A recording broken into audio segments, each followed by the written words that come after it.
LBC from Global, leading Britain's conversation with Clive Bull.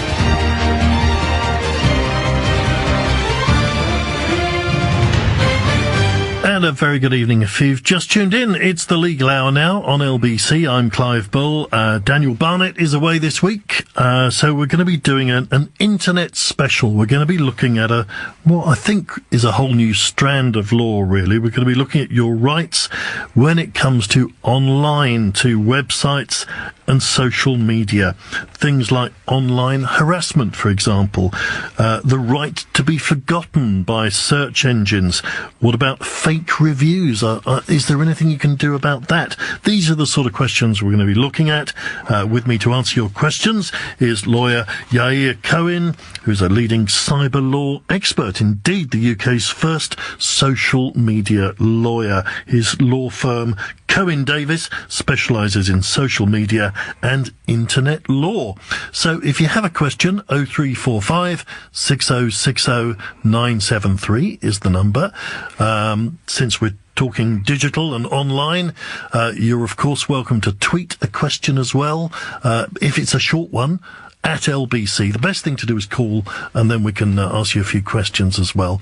Or you can text 84850 if you've got a question about the internet. Thank you for coming in. Good to see you. Good to be here. Let me ask you first of all about the general area. Do you think that, I said you're the first of these kind of lawyers specialising in social media, the internet and so on. Is the law keeping up with technology? The law is keeping up. It is a slow process. It will take a number of years before the law is starting to... the law will catch up with events. It does take a little bit of time, unfortunately. So not all the laws that we need are in place at the moment, would you say? Not all the laws that we need are in place. I think that traditionally internet companies have been operating as an autonomy. So they've been allowed to create their own laws, their own users' policies. Then they've been able to enforce their own laws and then impose whatever sanctions they felt were appropriate. And so there was no intervention from the traditional law enforcement agencies. And that caused a slight laziness, let's put it this way, on the part of the internet companies. So they did not invest enough in creating those policies. They did not employ enough people to enforce whenever policies they did implement and created. And in the past couple of years, we started to see a lot of pressure being placed on internet companies, particularly coming from European governments. They'd say to them, listen, guys, either you start taking this more seriously or we will regulate you. And we're starting to see a serious shift in attitude from companies such as Facebook and Google. They are employing more people. They are trying to at least give the impression that they are doing more in order to protect their users from abuse, harassment, terrorism, and so on. What kind of things do people come to you with? What would you say would be the most common kind of problem that somebody would come to you with? People are being harassed a lot online, which means their life are being made hell. They are unable to sleep at night because someone perhaps decided to bring up something from the past. Sometimes the information that is being posted is truthful information, but it is mixed with a few lies and exaggerations. And generally speaking, that could really destroy one's life, one's business. You almost become... I suppose you start feeling secluded. People start feeling paranoid about going out on the street, meeting new people. Yeah, and once upon a time, I suppose, that would have been, if something was written you didn't like in a newspaper, it would be fairly simple that you'd sue the paper one way or the other, or if somebody started putting up posters around your neighbourhood, you'd know what to do about it. But it's so easy now for anybody to say anything. Of course, and the difficulty for people, of course, is that again, going back to the main, the major internet companies, is they have done a lot in order to prevent any possibility of contact between them and their users. So if you wanted to contact Facebook, that would be nearly impossible for you to do. You cannot appeal the rules. You cannot complain to anyone if you feel distressed or harassed or even in fear. There's no one you can speak to, no one you can email to. There is no telephone number you can call. And that feeling of helplessness, I think is one of the worst feeling that people. Do you think they are getting better? I mean, they are putting up little things like, report this and little buttons and things. Are they beginning to listen? They are beginning to listen. If you look at Facebook is now employing 7,000 people to effectively police, monitor, create policies for about 5 billion people being posted on a regular basis. I can't remember the number of users they have, but this number is not really a serious number. They really need to do far more. They need to be employing tens of thousands of people. They need to make themselves available to their users. 0345 6060 973 is the number. Yair Cohen is here, who specialises in internet and social media law. If you've got a question, then call us now on the Legal Hour. And let's go to Peter in Oxford first. At least we're calling in Peter. And by the way, you can change your name if you're calling in. Feel free to do that if you want to protect your identity. Peter, good evening to you. Good evening, Clive. Evening. What would you like to say?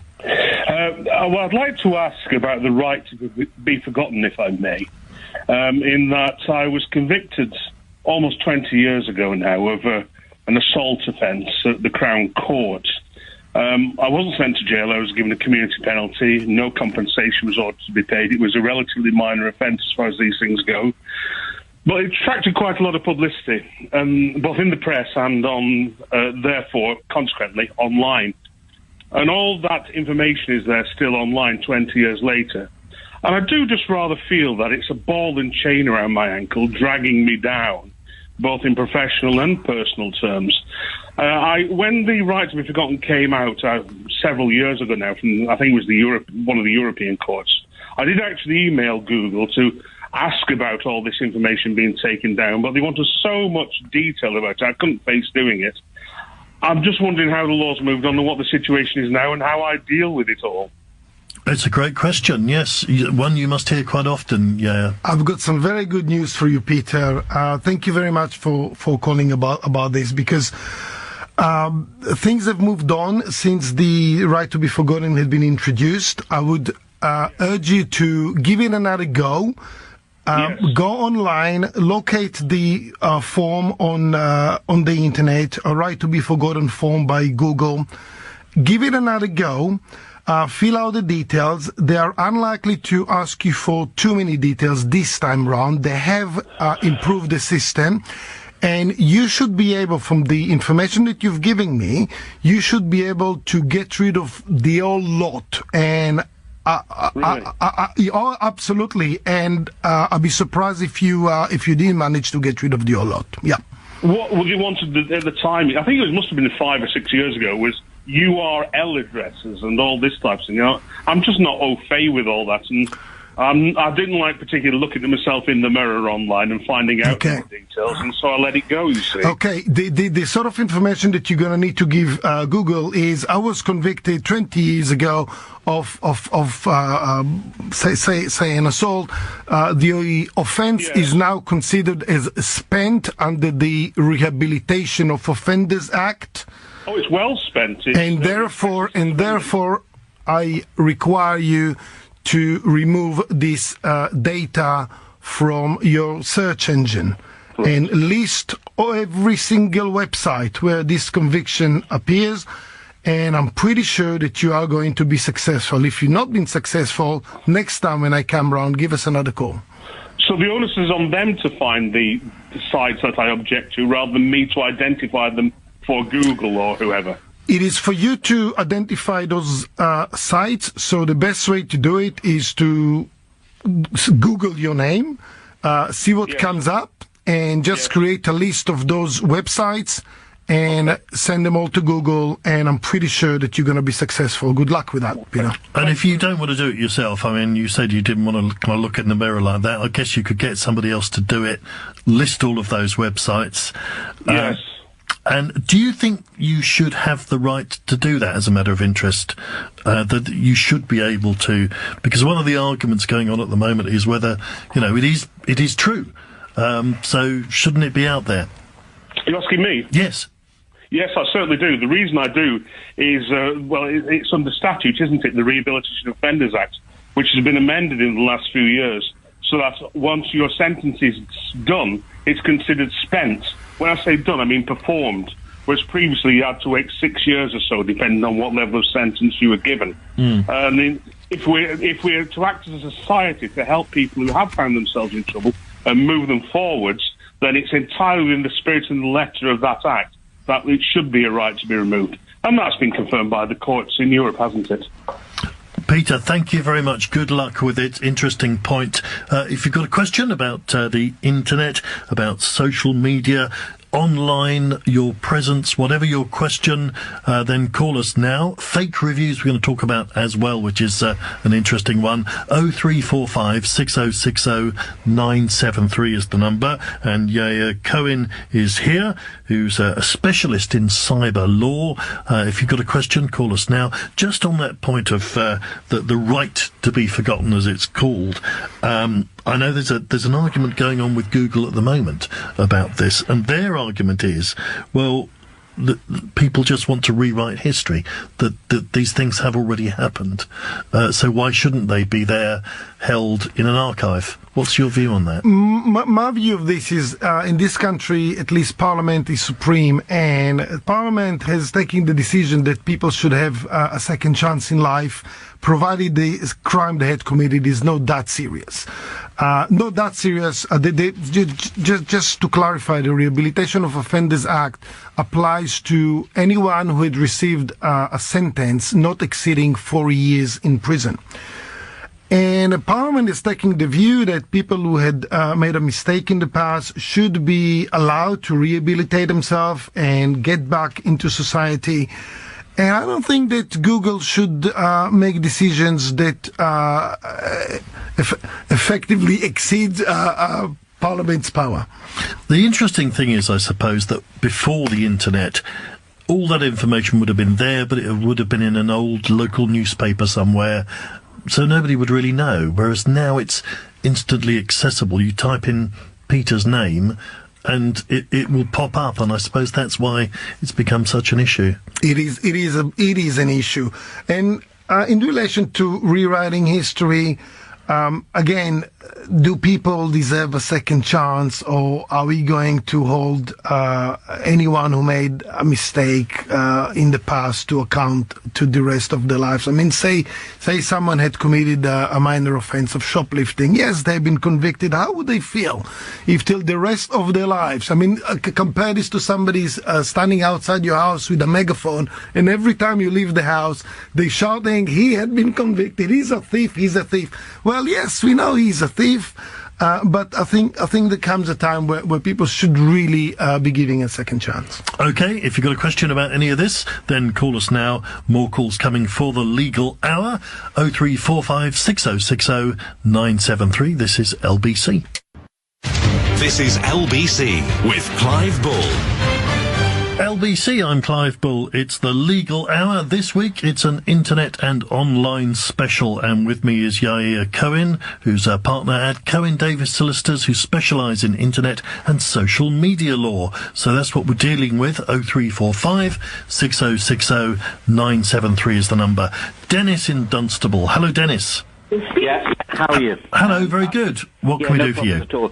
I'll tell you why I'm ringing. My son used to work for a famous restaurant, and a couple of people went into the restaurant and put reviews on the website and mentioned his name, and I was just wondering what he has to do. I mean, we approached the company where he works, and they weren't particularly interested, weren't bothered, and But it's really causing him a lot of it's causing him a lot of personal hassle because his friends have been on there and taken the mick out of him and that sort of thing. Is it like reviews of the restaurant, and he's mentioned in it, is he? His actual name is mentioned on the review. Right. His name and his surname, or his name only? His first name. And one of them, there's about 4 of them. I think one of them's got his whole name on, I know that. Okay. And the other 3 have just got his first name. Yeah, particularly the one with the full name, he should be able to have this removed.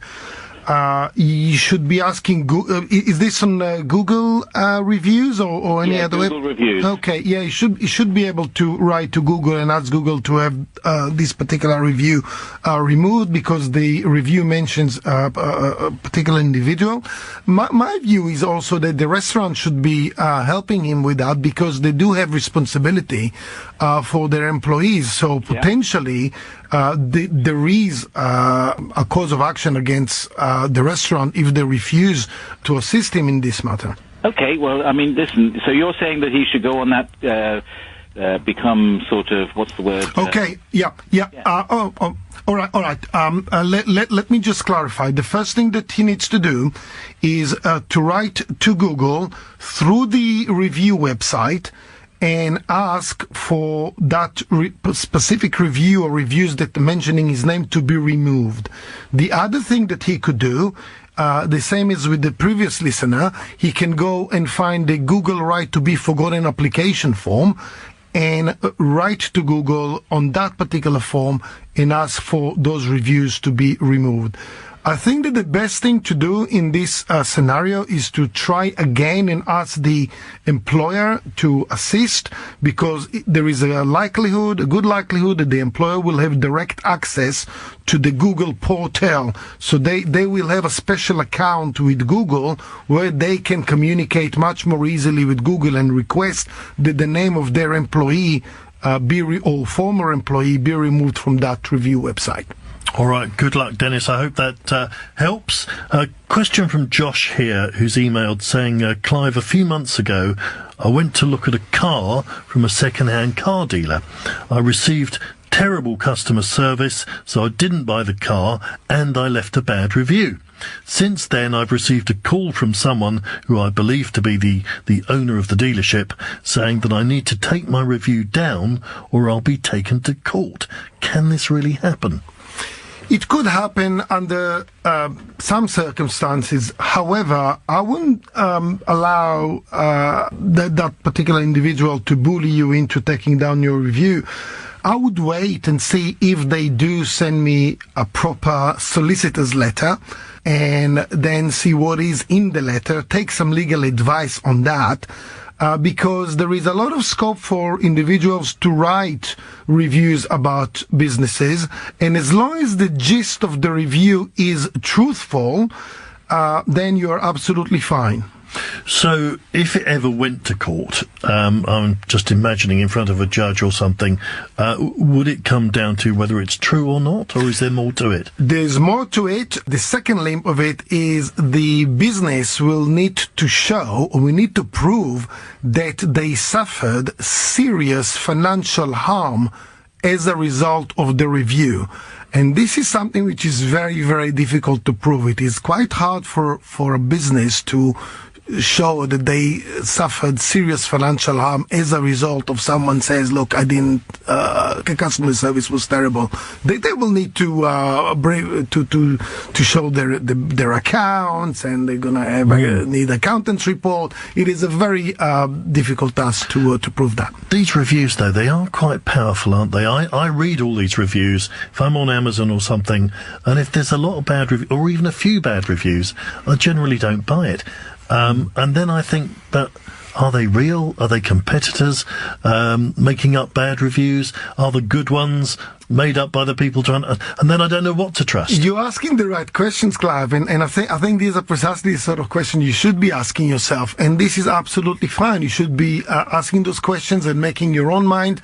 sometimes you have competitors' reviews, sometimes you have positive reviews paid for by the business, and it is there was a research by one of the review companies that showed that nearly 60% of reviews online could be fake reviews. So this is more than half. But you are asking the right questions, and I think that most people will be asking themselves, is this true? Is this false? Is this somebody's trying to take, revenge? Yeah.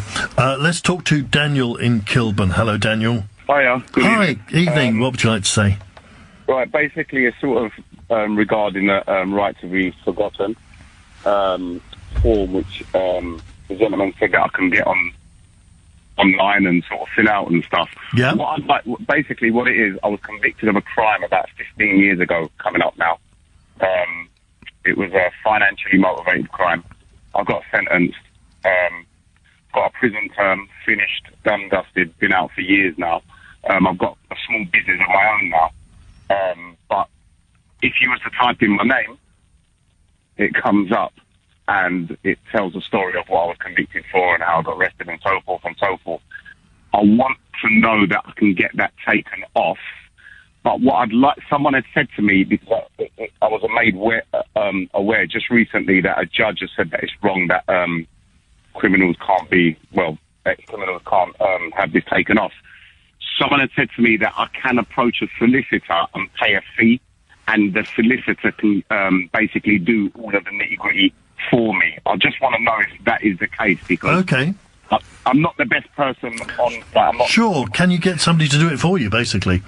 We recommend that you get someone to do this for you, because statistically the likelihood of success is much higher if you have a solicitor doing this for you. Is about 60% success, and if individuals doing this, the likelihood of success is about 35%, which means the general likelihood of success is about 50% with Google. But this is only the first stage. Can I ask you, Daniel, what sentence did you receive? I received a 10-year prison sentence. Okay. That would be a fairly long sentence. Now, that doesn't mean that you cannot have the convictions removed. Not the conviction, reporting of the conviction removed. There are a number of things that you can do. The first stage, of course, is to have the application for Google, the application to Google. And if that is unsuccessful, there are other things that you can do. One of the recent things that we do a lot is we use what we call a Section 10 Data Protection Act notice, which is a formal notice to Google to cease and desist processing your data. And we give Google 14 days to do that. And if they refuse to do it, then we file a claim against Google in the county court. And I can tell you that 99.9% of the cases, Google will settle the claim and will just remove those convictions from the internet. And Clive did mention earlier one case, and this is the only case that currently Google is contesting, one out of many. It is to do with removing a previous conviction, but the way things are, there's a very high chance that you will be able to have it removed. But again, we're going to need to know a few more details about it. All right. Good luck, Daniel. I mean, you're a lawyer, so you probably would say this anyway, but you would recommend people to get a lawyer to do it if they're at all worried. I do recommend, because for most people, this is the only and final opportunity they will have to get rid of this information, and you might as well do everything you can in order to enhance the likelihood of success. 0345 6060 973 is Bull, and this is the Legal Hour, and this week we're looking at your online rights. We're talking about the right to be forgotten, fake reviews, and online harassment, which is a huge problem for many people as well. If you feel that you have got that problem, then you're welcome to call and get some advice. We have a specialist here in the studio, Yair Cohen, who is a partner at Cohen Davis Solicitors. They specialise in cyber law. So call us now with your question. 0345 6060 973.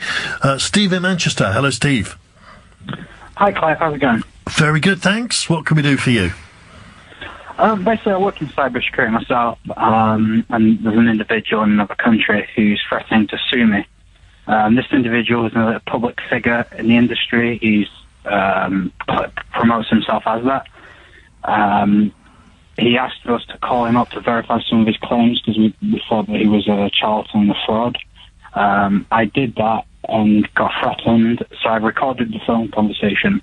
And then due to the contents of it, a friend published it on YouTube, and he's now threatening to sue me, and he's emailing the NCA and other law enforcement agencies to try and get me in trouble. So I'm just wondering what the liability is, because I do know that in terms of public figures, and there's an exemption under the law. I'm not sure if that's true or not. Regardless of whether the individual is a public figure, say, the person who called you and the conversation with him you recorded might have had a right to, a legitimate expectation that the telephone conversation was a private conversation, or at least was a telephone conversation that was not meant to be aired to the entire world. So there is a good likelihood that he will have a claim against you for breach of privacy, perhaps also for breach of data if the call was in relation to a business matter. The voice, the conversation is data, and that data belongs to that individual, and by putting the information out on YouTube, potentially you are breaching this individual's data. Right, I see. Because the individual did say for anyone to call him to verify that he is an expert and he's not a fraud. So he did invite people to contact him prior to that. Well, it will depend on the nature of the conversation, but generally speaking, this individual will have a legitimate expectation that this particular telephone conversation was private. I would seek further legal advice, specifically in relation to publishing that telephone call on YouTube, because you could be opening yourself up to a lawsuit. All right. Thank you very much, Steve. Rashid in Bexley. Hello, Rashid. Hello, sir. How are you? Very good. What can we do for you? It was 5 years ago. It was a silly mistake. I used to live in outside London, and weekend I used to stay in my brother's house and work in London. Just only weekend, and that's why I was get a parking permit for that particular area. And after 1 year, 2 years later, the council called me and said, "Are you staying there? And how long are you going to be stay?" I said, "No, I normally living in Milton Keynes. That's my own house and stuff. And that house I just stay for the weekend for 2 or 3 nights." Then they said, "Is illegally you can apply for the parking permit because there is a very small writing is saying you have to be 4 nights stay, then you eligible." Okay.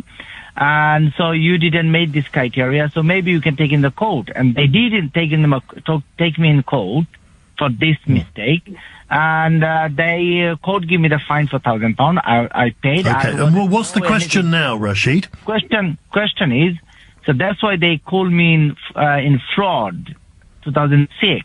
And when I go for apply for any job, and it's come to my CRB, fraud 2006, and it's very scary. Right. So what's the question? Question is, anyhow, I can read over, read of this CRV. I don't want it showing the CRV or anything. In your CRB check? Yeah. All the time in CRV check it says fraud 2006, but doesn't say what was the, I did. Fraud means people think, oh, he did something is major. Sure. It could mean a lot of things. Yeah. Well, I mean, if you have something, we've talked about the right to be forgotten, if it's taken off the internet, that's not the same thing, presumably, as police records. No, it's not. And unfortunately for many people, a recent Court of Appeal case confirmed that the police does not have to remove records from their own police national computer. So those could potentially be staying there forever. All right, Rashid, I hope that helps. Thank you very much. 0345 6060 973. John in Bristol says all the responses to questions, people are asking about Google, but there are, of course, other search engines. Do the same things apply? The same things apply to other search engines, Bing, which also operates Yahoo. Unfortunately, they both have Bing and Yahoo operate separate search engines, so you're going to need to fill out separate forms.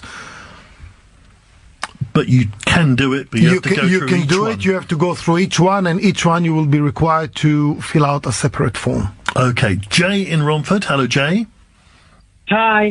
Hi, what can we do for you? Enormous pleasure to speak to Mr. Cohen and you as well, Clive.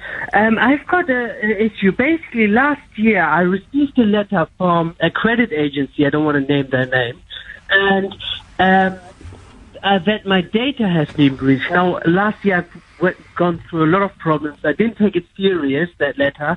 Now, this year, in January, I received a second letter that my full name, date of birth, and driver's license number has been accessed. And now this is one of these big breaches where the data is located in America. I think over 100 million people are actually affected, 15 million in Britain, if I'm not wrong.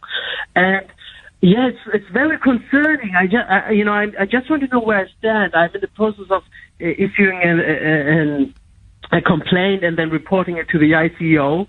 And it's very concerning.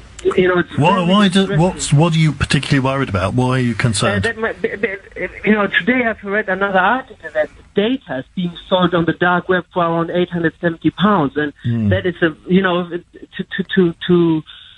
Yeah, I know what you're talking about. I mean, it's not a great line, Jay, but I take the point. What's the answer to that, then? Is there much you can do if you've been caught up?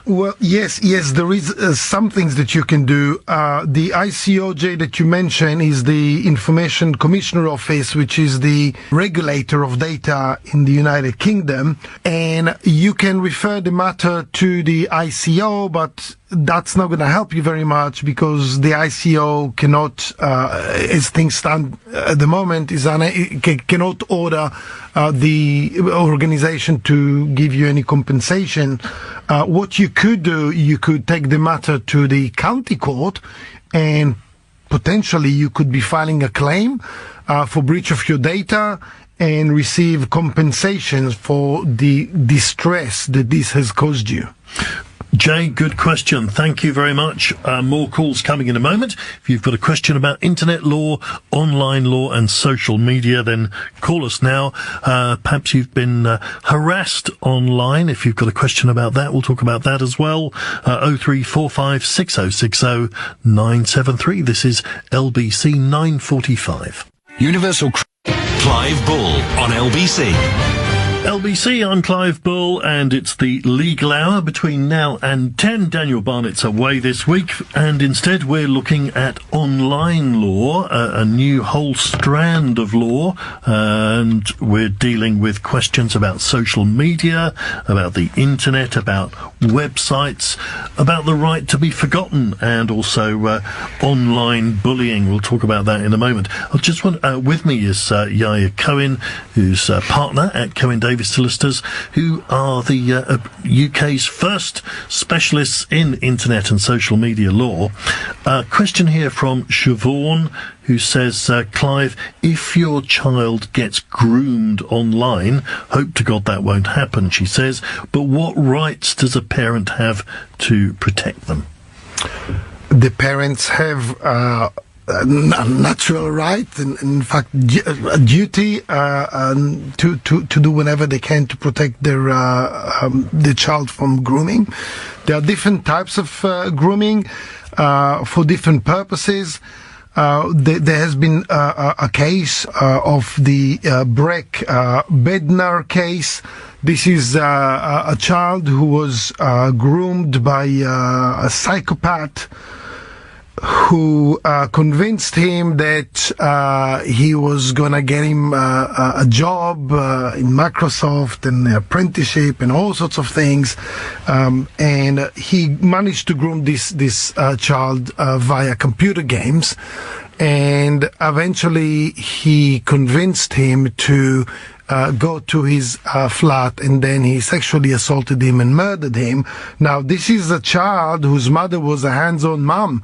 So the mother in this case, she realized what was going on, and she was trying to do everything within her power to stop this process, including contacting the police. But unfortunately, the police wasn't as helpful as they should have been. Now, since that case, it's been about 3 years now, since that case, things have changed, and the police is much more attentive to parents who call and discuss those sort of matters with them. There is much more training available. And I do urge any parent who has any concerns at all whatsoever about their child being groomed online to get in touch with the police. 0345 6060 973 is the number if you've got a question in this area. We'll take some more calls in a moment. Just going back to the right to be forgotten, though, which we've talked about a lot tonight, and is a new right, really. How long has that been around, by the way, this right to be forgotten, or is it still developing? It is still developing. It's been about 5 or 6 years now. If I'm right, the next big thing for lawyers, at least, is to see whether this right to be forgotten is going to be extended worldwide. Because currently the status quo is that Google and other search engines will remove search results only from European searches. And what lawyers such as myself are trying to do is have this right extended to the entire search network. There is an ongoing case in relation to delisting of search results worldwide. We are hoping to have an outcome in the next 2 to 3 months. Question here from Alan. He says, on the note of right to be forgotten, I approached Google about my now spent convictions to be removed, and I was advised that I needed to approach the main source of the information, which was a newspaper. But the newspaper came back to me saying it's their decision what they do with their news, and as such, they won't be removing it. I received a 25-month prison sentence, but it might as well be a life sentence. In fact, my last employer carried out a media check, found this out, and I was sacked despite my conviction being spent. Is this legally correct? Excellent question. My advice is this, excuse my language, but what Google did, they sort of poo-pooed you and say, just go away, which they do to nearly 70% of people who approach them in person. My advice is appeal this decision to the ICO, go onto the Information Commissioner Office website. There is a link there which says report a concern, and where you will be able to download a form. And I'm pretty sure from the information you've given me that it is going to work, and you will be able to get rid of this big, massive problem. I do recommend, however, that you do seek legal advice before completing the form and sending it to the ICO, because you do want to have the best possible opportunity to get rid of this, because once they refuse your application, it will become much harder to have another go in the future. So this line, then, they say, well, it's nothing to do with us, it's the newspaper. Standard, fairly standard. They do send a standard response like this, and they hope that you will go away. My advice to all the listeners who are facing a similar issue, don't go away. Keep coming back. Write to Google again, and if Google doesn't listen to you, there are other things that you can do. Go right to the ICO, and if that doesn't work, file a claim against Google under Section 10 Data Protection Act. Okay, let's go to John in Willesden. Hello, John. Hello, thanks for having me on. Okay, what would you like to say? Yeah, I just wanted to ask about the 419 scam, which I think you guys might be aware of. It's a kind of... Well, let's not talk about particular scams. I think it would be better if we just talk about them in general. Oh, yeah, of course, yeah. What I wanted was some advice, if possible, on how to track persons who may try to email you from abroad and promise you money then you're kind of seduced into sending them money. Yes. So basically, yeah, that kind of thing. I know there is a lot of stuff online. Oh, I know what you mean. So you're talking about where they write to you and say they're from South Africa, West Africa, Nigeria, whatever, and could you send them some money? Is that the kind of scam you mean?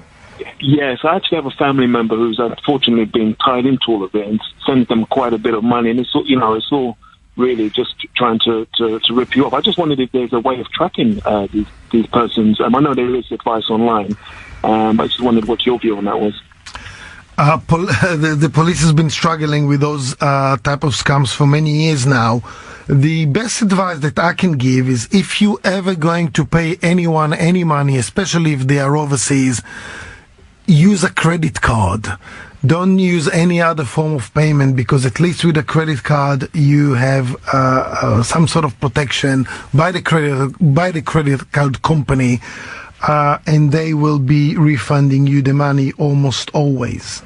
The problem is, I suppose, that, you can do things, you can report them to Action Fraud and so on, but if they really are 1,000 miles away in another jurisdiction, you're not going to have much chance of stopping them, are you? You're not going to have much chance of stopping them, and these people, they keep moving from one jurisdiction to another. Sometimes they are in the Philippines, otherwise the other time they are in China.